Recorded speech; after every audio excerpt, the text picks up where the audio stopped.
Bonjour, bonsoir, tout dépend de l'heure à laquelle vous serez en train de suivre notre vidéo. Nous bénissons le Seigneur pour ces moments parce qu'il nous a accordé encore une opportunité afin que nous puissions parler de ces choses qui est aussi importante aux yeux de nous, les enfants de Dieu.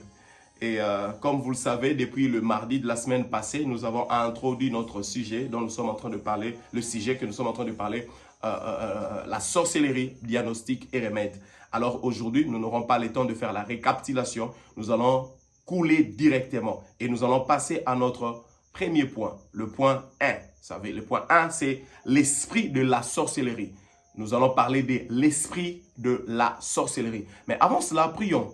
Seigneur Dieu de grâce, Maître de l'univers, le Maître des esprits, Adonai, Tout-Puissant Père, nous te recommandons ces moments entre tes mains. Oh Dieu, glorifie le nom de ton Fils, glorifie le nom de Jésus, alors que nous serons en train de parler de ces choses. Laisse que la gloire te revienne à toi et à toi seul.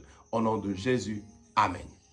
L'esprit de la sorcellerie. Mais avant cela, lisons la Bible dans le livre de Jean, chapitre 1, verset 5. Jean, chapitre 1, verset 5. Je lis la Bible dans le livre de Jean, chapitre 1, verset 5. La Bible dit ceci. La lumière luit dans le ténèbre et les ténèbres ne l'ont point reçue.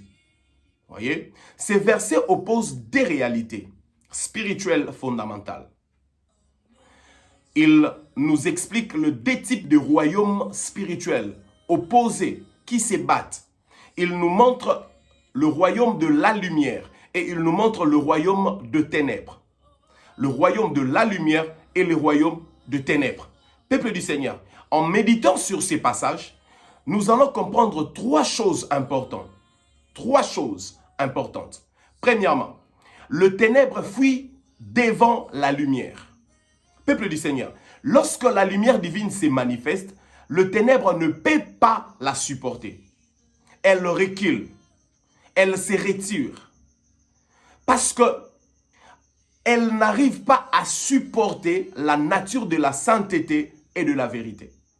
Le ténèbre ne peut pas supporter la lumière. Deuxièmement, la lumière triomphe toujours de ténèbres. La lumière triomphe toujours de ténèbres. Peuple du Seigneur, le verbe lui indique une action continue et victorieuse. Le ténèbre, bien qu'actif, n'a pas le dernier mot. Peuple du Seigneur, vous devez savoir une chose. La lumière ne perd jamais face à l'obscurité. La lumière n'échoue jamais face à l'obscurité. La lumière ne recule jamais face à l'obscurité. Troisièmement, le ténèbre précède toujours la lumière dans les expériences des humains. Je répète, le ténèbre précède toujours la lumière dans l'expérience des humains. Peuple du Seigneur, dans l'ordre chronologique de l'histoire des hommes, les ténèbres spirituelles sont souvent installées avant que la lumière de l'évangile vienne éclairer. Le ténèbre vient toujours avant. Le diable aime toujours se montrer avant que la vérité puisse venir s'installer. Peuple du Seigneur, cela nous amène à une réflexion historique et spirituelle cruciale sur l'Afrique ou pour l'Afrique. Savez-vous que l'esprit de la sorcellerie a précédé le christianisme en Afrique? Est-ce que vous savez que l'esprit de la sorcellerie était opérationnel avant que l'évangile puisse être installé ici en Afrique? Voyez? Voilà pourquoi d'autres personnes disent que la sorcellerie travaille dans le sang des Africains. Si, bien sûr, la personne n'a pas encore passé par la délivrance. Voyez? En effet, avant l'arrivée du christianisme sur le continent africain, nos arrière-grands-parents, ils avaient déjà une connaissance dans le domaine spirituel. Et cette connaissance-là ne venait pas de Dieu. Cette connaissance-là ne venait pas du Saint-Esprit. Mais cette connaissance venait de l'esprit de la sorcellerie.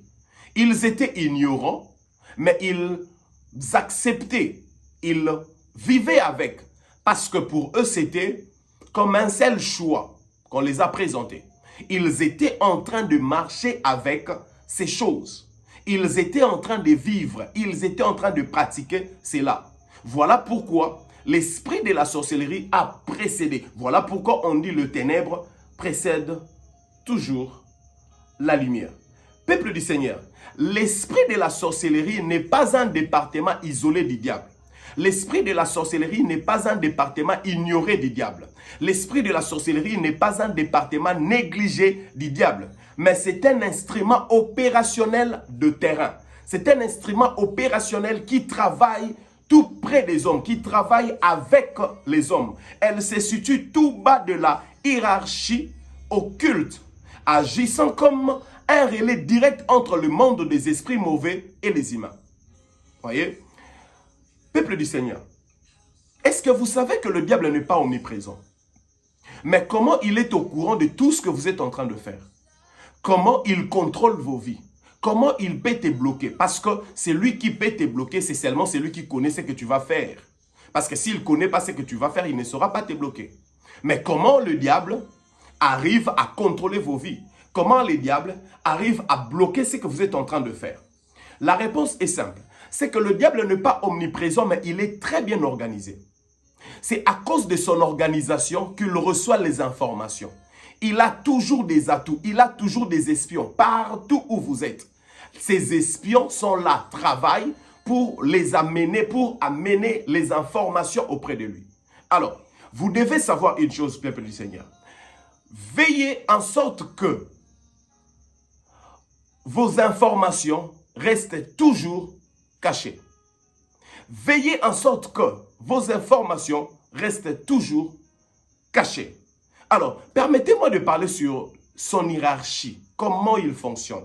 Premièrement, vous devez savoir que la personne qui occupe la tête de cette organisation, c'est lui-même, le Satan, le diable, Lucifer déchu. Et deuxièmement, le principauté et les autorités. Le principauté et les autorités ne sont pas des démons. Ce sont des anges déchus qui contrôlaient autrefois les régions, les cultures et les nations. Qui contrôlent les régions, les cultures et les nations. Alors, si vous vérifiez dans la Bible, dans le livre de Daniel chapitre 10, vous allez vous rendre compte que l'ange est en train d'expliquer, est en train de parler de deux réalités, de deux princes. Il parle de Perse et il parle de Java. Voyez? Les deux personnes là, ce n'est pas le diable, parce que le diable ne peut pas être deux. C'est des entités, c'est des anges déchus, deux principautés. Voyez? Et vous allez aussi remarquer que ce ne sont pas des démons. Parce qu'un démon ne peut pas arrêter un ange. Parce qu'un démon n'est pas plus fort qu'un ange. Un démon est inférieur qu'un ange. Donc, il ne peut pas arrêter un ange. Et du coup, vous allez vous rendre compte que c'est lui qui a arrêté Gabriel. C'était un ange déchu qui connaissait tout ça et qui était plus fort que lui jusqu'à ce que Michael est venu intervenir. Donc, ce n'est pas un démon. Alors, à la troisième dimension, troisième position, nous avons maintenant les puissants et les esprits méchants. Le puissant et les esprits méchants. Et ce sont des démons de haut rang. Ce sont des démons de haut rang. Voyez? Bon, je ne suis pas en train de parler sur la démologie ici. Permettez-moi de passer. Je suis juste en train d'expliquer sur l'hiérarchie du diable. Et à la quatrième position, nous avons les esprits familiers et les démons subalternes. Les esprits familiers et les démons subalternes.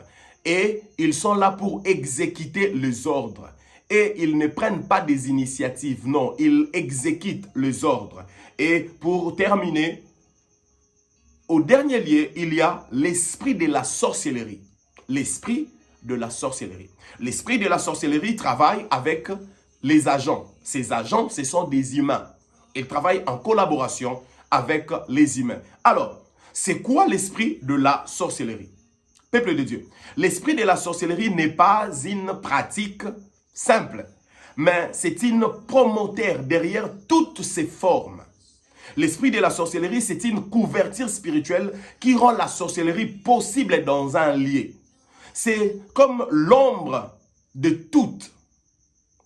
Il précède toute forme de la sorcellerie. On ne peut pas parler de la sorcellerie dans un lieu sans l'esprit de la sorcellerie. C'est lui qui précède. Et quand il vient, les gens commencent à être initiés dans la sorcellerie. L'esprit de la sorcellerie rend la sorcellerie opérationnelle dans un quartier, dans une commune, dans une avenue. C'est lui qui rend les choses opérationnelles. Quand il couvre un lieu, il introduit toute possibilité de la sorcellerie. Quand l'esprit de la sorcellerie couvre un lieu, il introduit toute possibilité de la sorcellerie. Et du coup, vous allez comprendre que l'esprit de la sorcellerie, c'est une couverture spirituelle. Une couverture spirituelle. C'est un esprit qui contrôle, qui manipule et qui domine. Un esprit qui aime contrôler les gens. Un esprit qui aime manipuler les gens. Un esprit qui aime dominer les gens. Des choses à savoir sur l'esprit de la sorcellerie. Des choses à savoir sur l'esprit de la sorcellerie. Premièrement, l'esprit de la sorcellerie ne s'introduit jamais seul dans un lieu. L'esprit de la sorcellerie ne s'introduit jamais seul dans un lieu. C'est l'homme qui l'invoque. C'est son agent qui l'invoque. Il ne vient pas par lui-même. Il vient par un appel. Il vient par une invocation. Et la personne qui l'invoque, c'est son agent direct qui l'invoque. Voyez, nous allons parler de la forme de la sorcellerie inconsciente, consciente, sorcellerie âme. Et vous allez comprendre entre les trois qui invoque l'esprit de la sorcellerie. À suivre, nous continuons. Il ne vient pas de lui-même. Il ne prend pas une initiative de venir faire quelque chose. Non, il est toujours invité. L'esprit de la sorcellerie répond à une invitation. Parce que c'est une couverture. Voyez? Deuxièmement, l'esprit de la sorcellerie ne pas invoqué pour une personne. L'esprit de la sorcellerie ne vient pas seulement pour initier une seule personne. Mais quand il vient, c'est pour initier beaucoup de gens. Une masse de gens. Beaucoup de gens directement. Il ne peut pas gaspiller son énergie pour venir afin de gagner une âme. Non. Quand il s'introduit dans un lieu, quand il s'introduit quelque part, il vient pour initier beaucoup de gens à même moment. Permettez-moi de vous dire ceci, peuple du Seigneur. Il n'y a personne ici sur la terre qui n'a jamais été sous l'ombre de l'esprit de la sorcellerie. Je répète, il n'y a personne ici sur la terre qui n'a jamais été sous l'ombre de l'esprit de la sorcellerie ou qui n'a jamais été influencé par l'esprit de la sorcellerie. Personne ici sur la terre, personne et personne. Nous tous, nous avons été un jour influencés par l'esprit de la sorcellerie. Nous tous, il n'y a personne, je vous dis. Nous tous, apôtre Paul est en train d'expliquer quelque chose, il dit, nous tous, nous étions dans ces trains-là. Nous tous, nous étions influencés par lui. Il n'y a personne ici sur la terre qui peut élever sa main en disant, je n'ai jamais été influencé, je n'ai jamais été sous sa couverture. Non, nous tous, nous avons déjà été sous la couverture de l'esprit de la sorcellerie. Peuple du Seigneur, l'esprit de la sorcellerie tourne souvent près des prophètes et des apôtres. Il rôde souvent près de prophètes et des apôtres ou des pasteurs puissants. L'esprit de la sorcellerie sont toujours là. Remarquez la vie de la plupart des gens qui entourent le prophète. Ils n'ont pas une bonne vie. Ce sont des chrétiens, mais ils n'ont pas une bonne vie.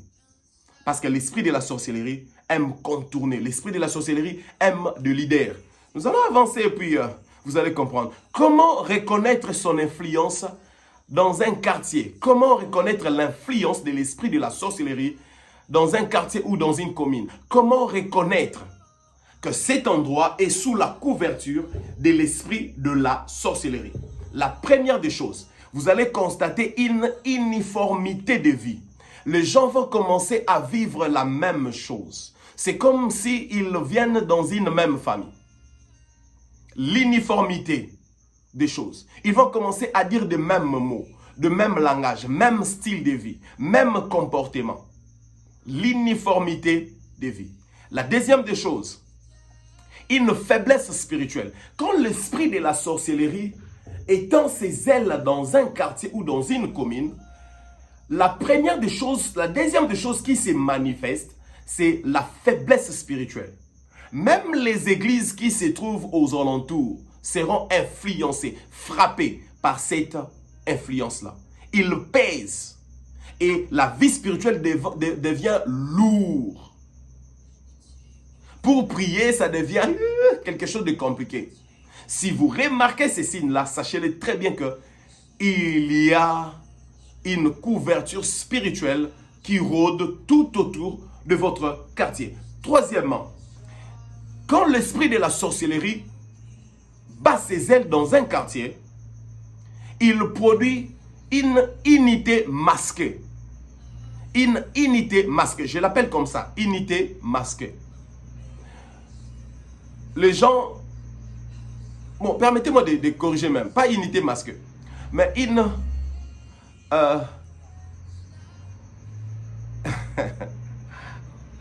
un désordre compliqué. Vous aurez tendance c'est comme si vous êtes unis. Vous allez vous rendre compte que ces gens-là dans ces quartiers-là sont un. Mais en réalité, non. Ils ne sont pas un. Ce sont des ennemis. Ils se détestent. Ils se détestent. Et quatrièmement, quand l'esprit de la sorcellerie se présente quelque part, il y a les érosions et les poubelles qui se manifestent.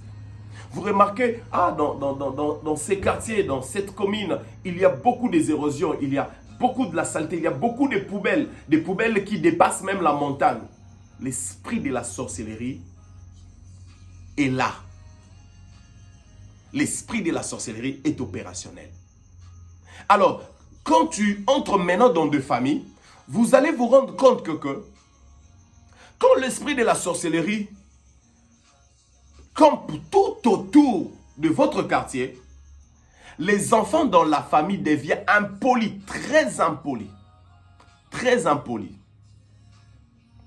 Et la deuxième des choses, le vol. Les enfants commencent à voler en désordre. Vous vous sentez en insécurité dans votre maison. Vous vous sentez en insécurité avec vos frères parce que ils vont commencer à voler comme pas possible. Et la troisième des choses, c'est la jalousie. Ce sont des choses à constater qu'il y a un esprit de la sorcellerie qui règne dans cette famille. La jalousie. Et la quatrième des choses, le mensonge. Quand l'esprit de la sorcellerie se présente quelque part, il produit ces quatre choses. L'impolitesse, le vol, la jalousie et le mensonge. Comment détruire cette influence maintenant? Comment sortir dans cette couverture? La première des choses pour sortir dans la couverture de l'esprit de la sorcellerie, c'est des nuits de prière. Papa, maman, toi qui m'écoutes, si tu sens que dans ta famille, tes enfants commencent à être des impolis, commencent à voler, commencent à jalousier ses amis, ses frères, commencent à mentir, comprends directement qu'il y a la couverture spirituelle de l'esprit de la sorcellerie. L'esprit de la sorcellerie est en train de travailler. Alors, pour vaincre cela, commencez à réveiller vos enfants la nuit pour faire des veillées de prière, des nuits de prière. De nuits de prière, parce que l'esprit de la sorcellerie opère souvent quand les hommes dorment. Souvenez-vous, dans la vidéo précédente, je nous ai dit ici, la sorcellerie travaille avec le monde de songes, le monde de rêves, le monde de songes. C'est quand les hommes, les humains, se sentent faibles, c'est quand les humains dorment. C'est comme ça qu'ils travaillent. Alors, c'est à ces moments-là qu'il veut commencer à travailler, réveiller les enfants. Commencez à faire des nuits de prière. Commencez à faire des veillées de prière. C'est alors que vous allez vaincre cet esprit de la sorcellerie. Et la deuxième des choses, pour vaincre cela, c'est le jeûne et prière. Commence à convoquer le jeûne et prière dans ta famille. Si cela arrive dans ton église, commence à convoquer de jeûnes et prières de serviteurs. Réveillez les intercesseurs. Commencez à prier. Réveillez les intercesseurs. Réveillez le frère. Réveillez le sœur dans la famille. Commence à intercéder parce que vous êtes déjà sous la couverture de l'esprit de la sorcellerie. Réveillez-les et commence à prier. Et les types de prières, l'une des types de prières le plus puissants pour détruire la couverture de la sorcellerie, c'est la prière du sang de Jésus-Christ. Écoutez-moi, les sorciers ont peur du sang de Jésus-Christ. Les sorciers ont peur du sang de Jésus-Christ. Priez, implorez le sang de Jésus. Confessez le sang de Jésus-Christ. Et vous allez voir, cette couverture va s'éloigner loin de vous. Cette couverture va fuir loin de vous. De la même manière, le ténèbre fuit toujours là où la lumière donne sa présence. Là où la lumière introduit sa présence, le ténèbre recule. Toujours. C'est comme ça que vous serez en train de détruire l'influence de l'esprit de la sorcellerie. Comment reconnaître son influence dans une église? Comment reconnaître l'influence de l'esprit de la sorcellerie dans une église? Peuple du Seigneur, quand l'esprit de la sorcellerie entre dans une église, il attaque premièrement les leaders, il attaque premièrement les visionnaires. Pourquoi? Parce que l'esprit de la sorcellerie ne vient pas pour une personne. L'esprit de la sorcellerie ne vient pas pour une seule âme. Non, l'esprit de la sorcellerie vient pour tout un peuple. Et c'est comme ça qu'il sait que s'il peut toucher le visionnaire, il va toucher toute l'église. S'il touche les visionnaires, il touchera toute l'église. Voilà pourquoi l'esprit de la sorcellerie attaque souvent les leaders de l'église. Alors, comment il attaque les leaders de l'église? Premièrement, par l'impudicité. Il va introduire, il va injecter l'esprit de l'impudicité chez les leaders.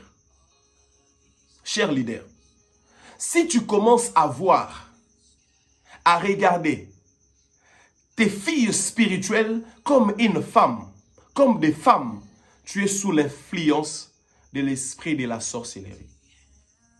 Je répète, si tu commences à avoir ta fille spirituelle comme une femme, tu es sous l'influence de l'esprit de la sorcellerie. Homme de Dieu, si la présence de ta fille spirituelle commence à t'exciter, tu es attaqué par l'esprit de la sorcellerie. Et si tu commences à voir toutes les femmes pour les désirs sexuels, tu es sous l'influence de l'esprit de la sorcellerie. Si tu n'arrives pas à contrôler tes impulsions sexuelles devant les filles, tu es sous l'attaque de l'esprit de la sorcellerie. Homme de Dieu, si tu fais face à de telles choses, s'il vous plaît, va voir ton père spirituel ou ton mentor. Explique-lui tout. Il priera pour toi parce que ta couverture spirituelle fait défaut déjà. Oui, ça fait déjà défaut. Deuxième façon de son attaque. Deuxième façon de reconnaître que l'esprit de la sorcellerie est dans une église. Peuple du Seigneur. Quand l'esprit de la sorcellerie entre dans une église, il vient toucher le principe des hommes de Dieu. Oui. Il touche vos principes. Ça veut dire, vous allez commencer à vous réjouir avec vos principes et vous allez commencer à oublier la grâce du Seigneur. Vous serez trop penché dans vos principes. Si quelqu'un commet une erreur, vous les chassez directement, sans les discipliner et les restaurer. Et quand il descend, le visionnaire, le leader de l'église, devient trop dur. Quand ils regardent, ils ne voient que leurs principes. Et ils oublient que Dieu, Christ, est mort à la croix pour le pécheur et non pour le péché. Mais vous, les leaders, vous allez commencer à regarder le pécheur comme étant des péchés.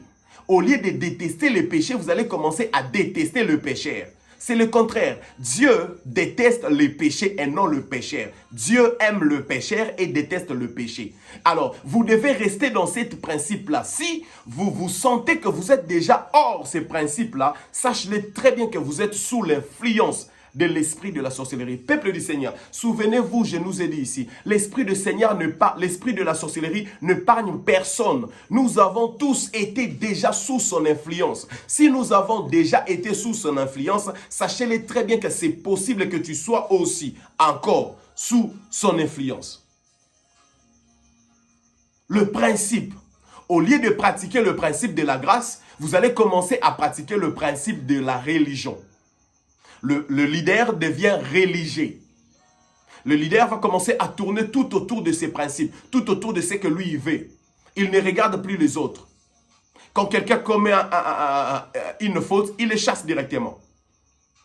Peuple du Seigneur, le principe religieux contredit toujours le principe de la grâce. La religion dit, on ne peut pas permettre le retour du fils prodigue. On ne peut pas permettre son erreur. Mais la grâce célèbre le retour du fils prodigue. La grâce célèbre toujours le retour du fils prodigue. Le principe de la grâce dit, le pardon est pour celui qui confesse ses péchés. Ça, c'est le principe de la grâce. Celui qui confesse ses péchés est digne d'être pardonné. Mais la religion dit, il doit être brisé. Ce sont les religieux. On doit les briser. On doit les briser. Hein? Frère, tu es sous l'influence de l'esprit de la sorcellerie. Si un leader n'arrive plus à pardonner une erreur de son fils spirituel, est déjà sous l'influence de l'esprit de la sorcellerie. Si un leader préfère ses principes que les âmes, est sous l'influence de l'esprit de la sorcellerie. Parlons de cet homme de Dieu que j'ai connu de loin, pasteur Blaise. Sankila, quelque chose comme ça. Qui l'a tué? N'est-ce pas que c'est nous le chrétien? Quand il a divorcé avec sa femme, nous le chrétien, son père spirituel l'a rejeté. Les opportunités qu'il avait, m'a bloqué en haut, on l'a repris cela. Si ce pasteur est mort, c'est parce qu'il s'est senti rejeté. L'esprit de la sorcellerie ne pargne personne. Même si vous êtes un homme tout accompli, aussi longtemps que vous êtes un homme et vous êtes africain, sachez-le très bien que l'esprit de la sorcellerie ne pargne personne. Cet homme de Dieu est mort. Et non parce que sa femme volait, non. Mais cet homme de Dieu est mort parce que l'église l'a rejeté. L'église là où on devait l'accueillir, on l'a rejeté. C'était un papa, c'était un vieux que j'honore. C'est un vieux que je respecte beaucoup. Mais si aujourd'hui il n'est plus parmi nous, c'est parce que vous, nos pères, vous les avez rejetés. Vous, papa Nabiso, vous les avez rejetés. Parce que vous êtes accrochés dans vos principes au lieu de regarder la grâce. Peuple du Seigneur, personne n'est sous l'abri de l'esprit de la sorcellerie. Attention, veillez et priez. Et respectez le principe de la grâce. Parce que l'esprit de la sorcellerie peut s'emparer de toi. Surtout toi, leader. Surtout vous, le leader. Homme de Dieu, vous devez savoir une chose, que la dernière attaque ou la dernière stratégie de l'ennemi pour combattre l'église, c'est la religion. Tout ce qu'il cherche à faire, c'est d'introduire la religion. Et l'esprit de la sorcellerie vient pour instaurer un système religieux dans l'église. C'est une stratégie complexe du diable, difficile à reconnaître, mais qui est opérationnelle. Quand vous regardez dans votre église, les accusations augmentent entre frères, entre sœurs et sœurs. Les péchés en répétition. Sachez-le que vous êtes sous l'influence de la sorcellerie. Alors, 3 quartiers généraux de la sorcellerie dans une église. C'est maintenant que je vais expliquer cette vision. La vision qui m'a motivé de commencer à faire ces vidéos. Un jour, j'étais en train de prier. La nuit, j'étais en train de prier. Et pendant que j'étais en train de prier, le Seigneur m'a montré une vision. Je me suis vu dans une église. Et là, c'est comme si j'étais en train d'observer ce qui s'est passé dans cette église. La première des choses que j'ai remarqué, c'est que devant l'église, le premier quartier général, qui j'ai de sorciers, ou le quartier général que l'esprit de la sorcellerie monte devant l'église. Alors, qu'est-ce que je voyais? Je voyais beaucoup de gens qui venaient faire d'abord le commerce devant l'église. Je voyais des sirères qui venaient. Mais en réalité, ces gens-là, je ne parle pas de tous les sirères qui viennent devant l'église, je ne parle pas de tous ceux qui vendent devant l'église, mais certaines personnes, mais au milieu d'eux, il y avait des gens que le diable avait mandatés afin de faire des commerces spirituels. Il y avait des gens qui volaient la grâce des gens. Il y avait des gens, quand ils cirent ta chaussure, tu entres à l'église, tu ne vas rien retenir, tu perds tout. Et il y a des gens qui vendent là-bas, quand tu sors, tu manges la chose, le pain ou quelque chose. Et quand tu sors, tu perds tout. C'est comme ça que ce monde était en train d'opérer, devant l'église. Devant l'église, c'est un lieu très spirituel, dont, homme de Dieu, vous devez prendre en considération. Devant l'église. Je bénis le Seigneur dans mon église. Tous ceux qui vendent devant sont frères, sœurs de l'église. Ils sont connus de l'église. Mais dans votre église, est-ce qu'ils sont connus, ceux qui vendent dehors? Est-ce que vous avez l'état d'âme de ces gens-là? Des sirères-là qui tournent devant des églises. Vous croyez qu'ils viennent seulement pour l'argent? Non. Ils font de business, ils bloquent les gens, ils sèment des distractions en cirant ta chaussure, ils sèment des distractions. Et après cela, le Seigneur m'a montré la deuxième des choses, c'est que le Seigneur m'a fait entrer à l'église. Et dans l'église, il me faisait voir, je voyais le centre de l'église, le milieu de l'église. Le milieu de l'église. Il y avait des gens qui venaient là et qui aiment rester là-bas. Des gens que vous ne connaissez peut-être pas, mais qui viennent toujours s'asseoir au milieu de l'église. Et dans ma vision, je voyais des gens pendant le culte et ils étaient en train de faire des réunions. Pendant le culte, et ils faisaient des réunions. Ils faisaient des réunions. Ils faisaient des réunions. Ils libéraient l'envoûtement. Ils libéraient la distraction. Ils envoûtaient même le pasteur. C'est qui prêchait, bien sûr. Ils envoûtaient les chantres. Ils envoûtaient le protocole. Ils envoûtaient tout le monde qui était dans l'église. Les acteurs du culte, ils les ont envoûtés. Ils travaillent au milieu de l'église. Pas en dehors de l'église, mais dans le temple, au milieu du temple. Homme de Dieu, veillez en sorte que il y ait des intercesseurs tout autour à l'église pendant le culte. Que les intercesseurs tournent tout autour à l'église. Quand vous êtes en train de faire un culte, ne pensez pas que vous êtes seul. Non, l'ennemi est là aussi. L'esprit de la sorcellerie travaille avec ses agents. Et la troisième des choses, la troisième place que le Seigneur m'a montré, c'est le toilette des églises. Les toilettes des églises sont des endroits très complexes. Je vous dis, très complexes. Dans ma vision, je vis, pendant le culte, pendant que l'adoration battait son record, pendant que tout le monde était en train de prier, d'adorer le Seigneur, il y a certaines personnes qui sortaient, un par un. Ils sortaient un par un. Ils se réunissaient dans la toilette. Et c'est là qu'ils ont commencé à faire des invocations. Ils ont commencé à faire des invocations.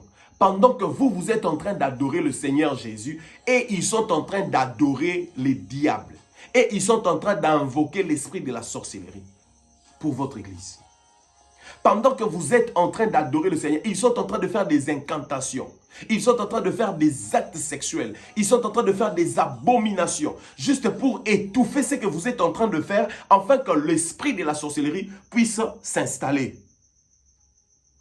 C'est cette vision, c'est juste une partie de la vision. Je vous montre juste une partie de la vision parce que ces enseignements sont basés sur cette vision-là. Et dans chaque partie de ce que je vais enseigner, je vais vous montrer, je vais parler de quelqu'un, je vais parler d'une partie de la vision que le Seigneur m'a montrée.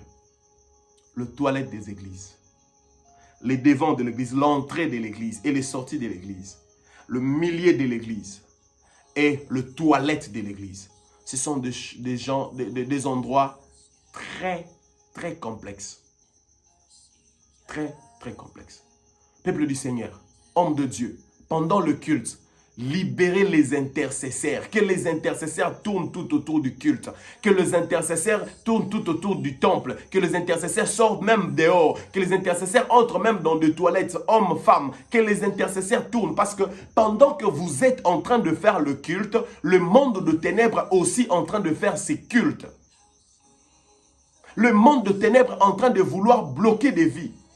Et la deuxième des choses qu'ils étaient en train de faire dans la toilette, c'est que après le culte, tout celui qui venait dans la toilette pour prier, pour se soulager, excusez-moi, il était bloqué. On bloquait la vie des gens. On récupérait les chances des gens. Combien de femmes ont perdu la capacité de mettre au monde seulement parce qu'ils ont visité la toilette de l'église? Combien des hommes ont perdu excusez-moi Lingala, leur capacité de mettre au monde seulement parce qu'ils ont utilisé les toilettes des églises. Alors, homme de Dieu, libérez les intercesseurs. Pendant le culte, ne retenez pas les intercesseurs dans une salle. Non, libérez-les. Qu'ils circulent tout autour, qu'ils circulent partout dans le temple en priant, afin de détruire les œuvres de l'ennemi. C'est ça le remède. Si vous voulez vaincre l'esprit de la sorcellerie qui est en train de rôder dans votre église, libérez les intercesseurs. Libérez les intercesseurs. Que Dieu vous bénisse. Merci beaucoup pour votre présence. Que le Seigneur vous bénisse. Je prie pour que ce message touche quelqu'un, touche un homme de Dieu, une femme, afin de pouvoir se préparer, afin que l'ennemi ne puisse pas jouer avec votre église. L'église ou les temples, c'est un lieu où nous venons pour recevoir la bénédiction. Mais ce n'est pas bien quand les gens commencent à recevoir la malédiction. Merci beaucoup, que Dieu vous bénisse. Retrouvons-nous le mardi prochain.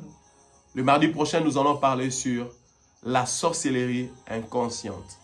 La sorcellerie inconsciente. Là, maintenant, nous allons entrer dans des domaines un peu très complexes. Et puis, je crois que le Seigneur va nous faire grâce et nous allons comprendre. Que Dieu vous bénisse, que le Seigneur vous bénisse et que son esprit vous couvre et que son sang puisse être votre partage au nom de Jésus-Christ. Merci beaucoup. Ciao.